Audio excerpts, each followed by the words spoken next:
মেয়েরা এখন মহাকাশে পৌঁছে গিয়েছে। সামাজিক, অর্থনৈতিক, রাজনৈতিক সব ক্ষেত্রেই দাপটের সঙ্গে কাজ করছেন মেয়েরা। এমনকি এ রাজ্যের প্রশাসনিক প্রধান মাননীয় মুখ্যমন্ত্রীও একজন মহিলা। আর সেই রাজ্যেই কিনা বন্ধ করে দেওয়া হলো এক তরুণীর ব্যবসা। অভিযোগ এমনটাই। হাওড়ার অঙ্কুরহাটির চায়ের দোকান খুলে ভাইরাল হয়েছিলেন ব্যবসায়ী পাপিয়া ঘোষাল। যদিও সোশ্যাল মিডিয়ায় তিনি রাশিয়ান দিদি নামেই পরিচিত। মাস তিনেক রমরমিয়ে চলে দোকান, কিন্তু তারপর আচমকাই স্থানীয় কিছু মানুষ বন্ধ করে দেন দোকানটি। ফলে রীতিমতো বিপাকে পড়েন তিনি। ব্যবসা বন্ধ, রোজগার নেই। আর কেন বন্ধ করা হচ্ছে দোকান তা জানতে চাইলে অবাক করা এক কারণ দর্শানো হয়। কি কারণ দর্শানো হয় শুনুন পাপিয়ার মুখ থেকেই।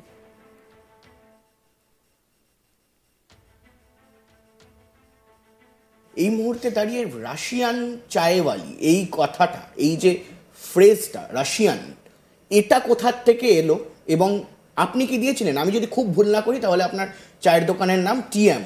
একদমই। এবং তারপর রাশিয়ান ট্যাগটা কোথাও গিয়ে কি অবজেক্টিফাই করা হচ্ছে আপনাকে?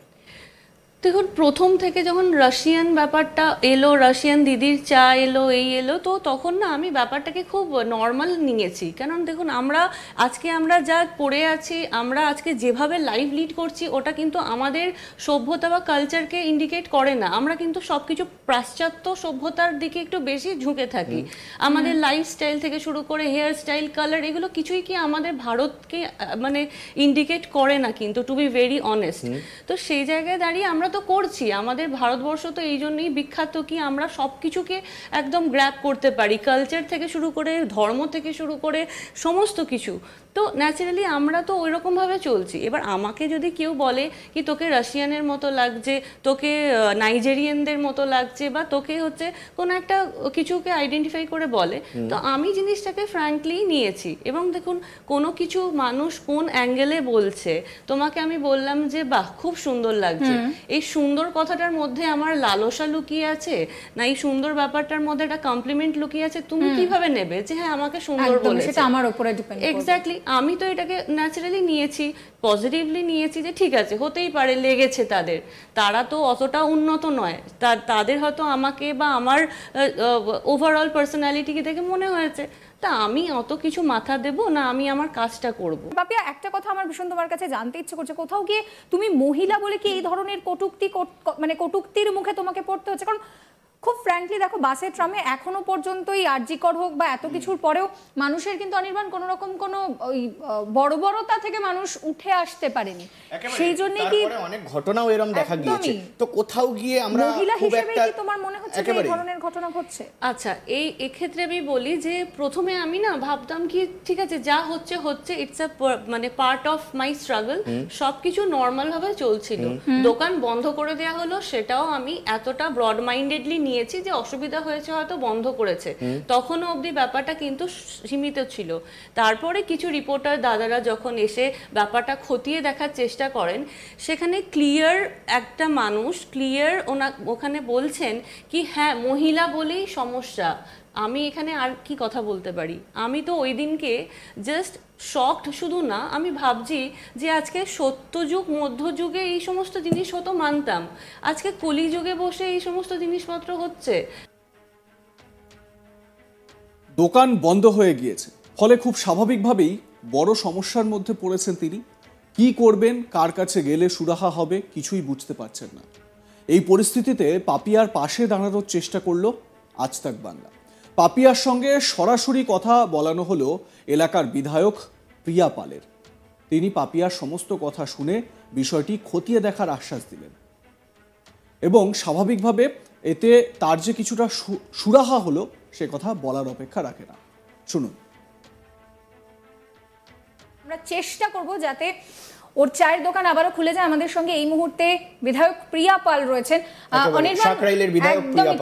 তুমি যদি কোনো প্রশ্ন করো ম্যাডাম। আপনাকে স্বাগত আমাদের আজ তাক বাংলায়।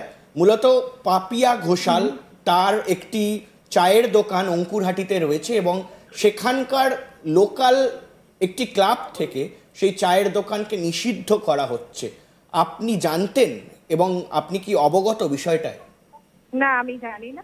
যখন শুরু করেছে তখনও জানি না, আর এখন কি হয়েছে সেটাও আমি বলতে পারবো না। মূলত আমাকে এই বিষয়ে কেউ জানায়নি। একেবারে এই মুহূর্তে দাঁড়িয়ে এই মুহূর্তে আপনাকে একটু আটকাবো, একটু কথা বলার জন্য অনুরোধ করব। মূলত আমাদের সঙ্গে রয়েছেন পাপিয়া, এবং পাপিয়া, তোমার কোনো অনুরোধ বা তুমি কিছু বলতে চাও তোমাদের বিধায়ককে? এক্স্যাক্টলি। নমস্কার ম্যাডাম, আমার নাম পাপিয়া ঘোষাল। আমি আপনার অঙ্কুরহাটি চেকপোস্টের ওখানে একটা ছোট্ট চায়ের স্টল দিয়েছিলাম। ওটাকে গুমটি বলা যেতে পারে, যেটাকে আমি রেনোভেট করি, এবং স্থানীয় ক্লাবের অনুমতিতে তাদেরকে তাদের যে ধার্য ভাড়া সেগুলোকে মেনটেন করে, মানে প্রত্যেকটা মানুষের অনুমতি নিয়ে আমি ওই জায়গাটা একটা ব্যবসায়িক রূপ দেওয়ার জন্য শুরু করি। এবং সেই জায়গা থেকে দাঁড়িয়ে সমস্ত কিছু নর্মালি চলছিল, সব কিছু ওনাদের ইনস্ট্রাকশন মেনেই চলা হয়েছে। এবার যেহেতু ব্যাপারটা আস্তে আস্তে ভাইরাল হয়, তো সেই জায়গায় দাঁড়িয়ে মানে যেটা মেইন ইস্যু হয়েছে সেটা হচ্ছে ট্রাফিক, মানে ট্রাফিকের কনজেশন শুরু হয়, লোকজন বাইরে থেকে আসতে থাকে। তো এরকমভাবে ব্যাপারটা হতে হতে মোটামুটি 3 মাস কেটেছে, ব্যাপারটা হয়েছে। এবার এখন প্রেজেন্ট সিচুয়েশন হয়েছে কি, ওই স্থানীয় লোকজনের বক্তব্য কি, বা মেনলি ক্লাবের বক্তব্য যে আপনি মহিলা, এবং মহিলা বলে বেশি ভিড় হচ্ছে, এবং আপনি আপনার সাজ পোশাক যেটা ওনাদের এলাকা বদনাম করছে, তো এই সমস্ত জিনিসের জন্য দোকান আর খোলা যাবে না। মূলত মহিলা বলেই প্রবলেম, মহিলা বলে আপনি এই কাজটা করতে পারবেন না, এবং অসুবিধা হচ্ছে অসামাজিক লোকজন আসছে।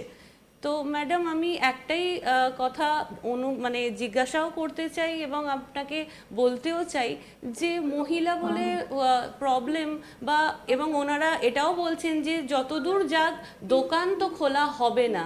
তো ম্যাডাম, আমি অন্যায়টা কি করেছিলাম? আমি আপনার সাথে যোগাযোগ করার চেষ্টা করেছি, মানে স্থানীয় পঞ্চায়েতের সাথে বসেছি, সবাই কিন্তু একধার থেকে বলছে কি অন্যায় হয়েছে, কিন্তু কেউ শোধরাচ্ছে না ম্যাডাম। তো আমি এখন কি করব, আপনি আমাকে বলুন। আমি বিষয়টা কিছুই জানি না। কোন জায়গায় দোকানদার ছিল তাও বলতে পারবো না।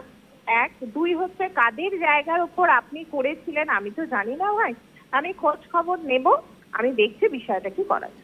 আচ্ছা ম্যাম, একটা কথা বলে দিচ্ছি যে জায়গাটা ওই NH6 এর উপরে একটা ফুট, মানে সার্ভিস রোডের উপরে ছিল।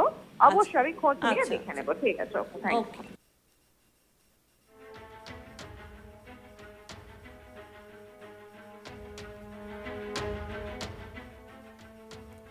আজ তাক বাংলার খবরের জেরে সুরাহা হলো রাশিয়ান দিদি। আপনাদের কি মনে হয় জানাতে ভুলবেন না। দেখতে থাকুন আজ তাক বাংলা।